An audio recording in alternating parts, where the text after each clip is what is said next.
স্বৈরতন্ত্রের কেল্লা কবিতাটি আবৃত্তি করছি।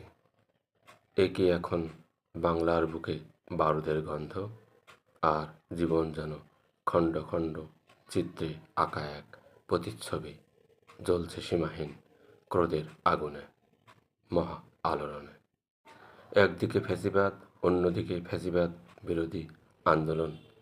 আজ ছাত্র জনতার প্রতি রক্তকণা শব্দের মহন সুর দূরে ফেলে ছুড়ে দেয় মরু দুরন্ত দাহ। আওয়ামী লীগের বাড়িঘর হচ্ছে অগ্নিদগ্ধ, ছাত্র জনতার অশ্লীল চিৎকার আর আন্দোলনের রোষানলে বাংলাদেশ দেশের নান্দনিক সৌন্দর্য হচ্ছে ফুলণ্ঠিত এ ধরায়। ফ্যাসিবাদ হওয়া এ তো এক অনলের সাথে যুদ্ধ করা। আজ বাংলাদেশ কি পাবে তার নিখুঁত কৌশলে ভালোবাসার সৌন্দর্য মায়া, বিষাদের কামড় দূরে ফেলে আর হাসির ঝিলিক চোখে নিয়ে? নাকি কতজনের জীবনে হবে বিদায়ের কাফন, শূন্য হাতে যন্ত্রণার মালা নিয়ে সত্তা নামক মনকোঠায়?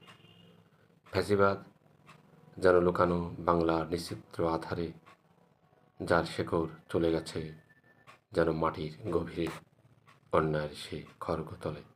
হোক তার অবসান যুগের হাওয়ায়, আর দুর্বৃত্তরা ধ্বংস হোক ভয়ের দুরন্ত তাণ্ডবে।